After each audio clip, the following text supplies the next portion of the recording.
ఈసారి మా ఫ్రెండ్స్ అందరూ వాళ్ళ ఊరు నుంచి బెంగుళూరు వచ్చారండి. సో, మేమందరం ఏడికెళ్దామా అని ఆలోచిస్తుంటే, మాకు ఈ కుంతిబెట్ట అనే ట్రెక్కు కనిపించిందండి. సో, ఫస్ట్ ఏమనుకున్నామంటే, ఫస్ట్ ఏ రెస్టారెంట్‌కో, ఏ పబ్‌కో వెళ్దాం అనుకున్నాం. బట్ ఏంటంటే, అక్కడ ఏముంటది ఆనందం, ఆ రెస్టారెంట్, పబ్బుల్లో ఏముంటది. సర్లే ఇట్లాంటి ట్రెక్‌కెళ్తే కనీసం ఓ మంచి ఎక్స్‌పీరియన్సు, ఓ మంచి ఆనందం అట్లా ఉంటదని చెప్పి అందరం కలిసి దీనికి డిసైడ్ అయిపోయామండి. అది. కుంతిబెట్ట అనేది ఒక పెద్ద కొండ. అది బెంగుళూరు నుంచి ఒక 3 గంటలు ఉంటదండి.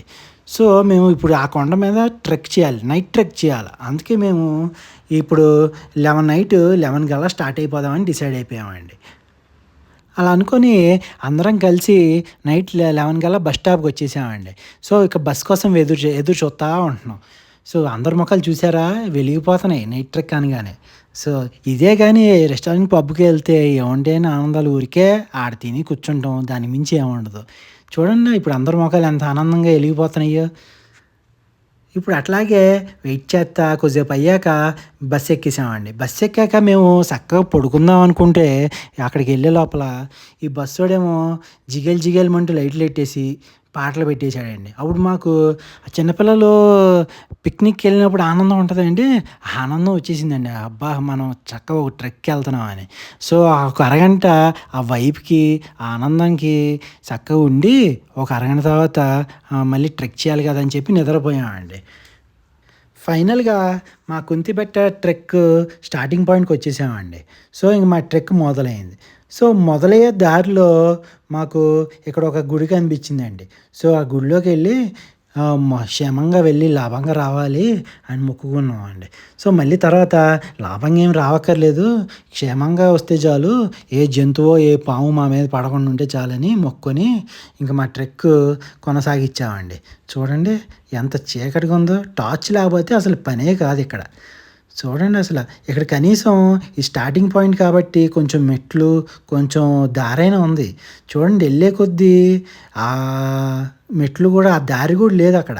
ఏ పుట్టల్లోనో, ఏ దాంట్లోనో ఎళ్తా ఉండాలి ఆ కొండల పైన.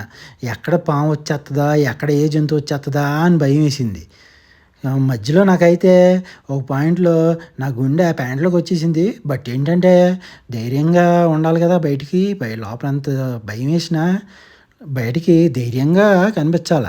ఎందుకంటే అట్లా ధైర్యంగా లేకపోతే మళ్ళీ బాగోదు గదా! ఇగో అటెళ్తా కొద్దీ నాకు ఈ తుప్పలు ఇయన్నీ కనిపించినాయండి. ఇప్పుడు నేను ఈ తుప్పల్లోకి నడవాలంట. నేను అది చూసిన వెంటనే అసలు ఎందుకురా బాబు ప్లాన్ చేశాను ఈ కుంతిబెట్ట ట్రెక్‌ని. సక్కగా ఈ రెస్టారెంట్‌కో, పబ్‌కో వెళ్ళిపోతే పోయేది కదా! అనవసరంగా ప్రాణం మీదకి ఏమైనా తెచ్చుకుంటున్నానా అనిపించిందండి. తర్వాత టార్చ్ చేసుకొని వెళ్ళే కొద్దీ సర్లే ఎట్టకొట్టి ఎళ్దాం. ఇప్పుడు మళ్ళీ వెనక్కి తిరిగే దారి కూడా లేదు మనకి. ఎళ్ళాల్సిందే అని చెప్పి అట్లా ఎళ్తా ఉన్నానండి ఇంకా. మధ్యలో నాకు ఈ గుడి కనిపించిందండి. ఏ జంతువు, ఏ పాము రాకుండా చూడండి అని మొక్కుకొని మళ్ళీ నా ప్రయాణం సాగించానండి.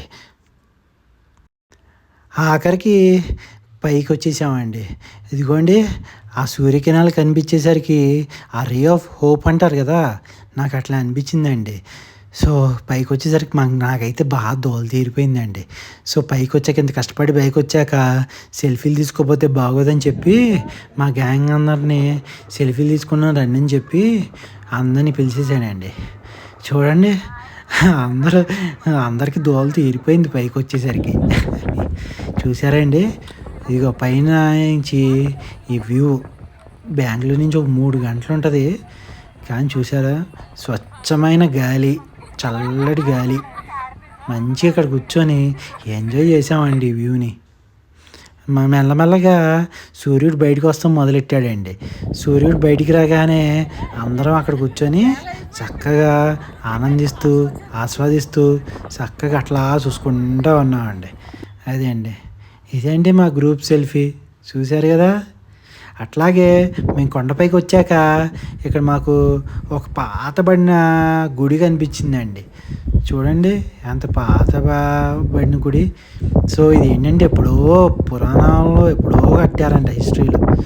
సో, అదేంటంటే ఇది ఓపెన్ కూడా చేసలేదు. లోపలైతే దేవుడున్నాడు.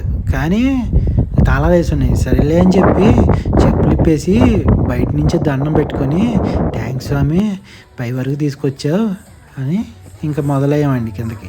ఇక్కడ అందరూ పైకి ఎక్కుతున్నారని చెప్పి పైకి వెళ్తున్నారు అనుకోమాకండి, ఇది కిందకి దిగుతున్నాం అందరం కొండపై నుంచి. సో ఇదిగో ఇప్పుడు మళ్ళీ కిందకి మొదలెట్టామండి మన ప్రయాణం. అది ఆఖరికి కిందకు వచ్చేసరికి ఇదండి నా పరిస్థితి. దోల తీరిపోయింది. ఫస్ట్ టైం ట్రెక్ కదండి, దోల తీరిపోయింది అంతే. అదేండి నా కంప్లీట్ ఎక్స్పీరియన్సు. మీకు ఈ వీడియో కానీ నచ్చినట్లయితే ఒక లైకు సబ్స్క్రైబ్ చేసుకోండి. సరేనా? ఉంటానండి.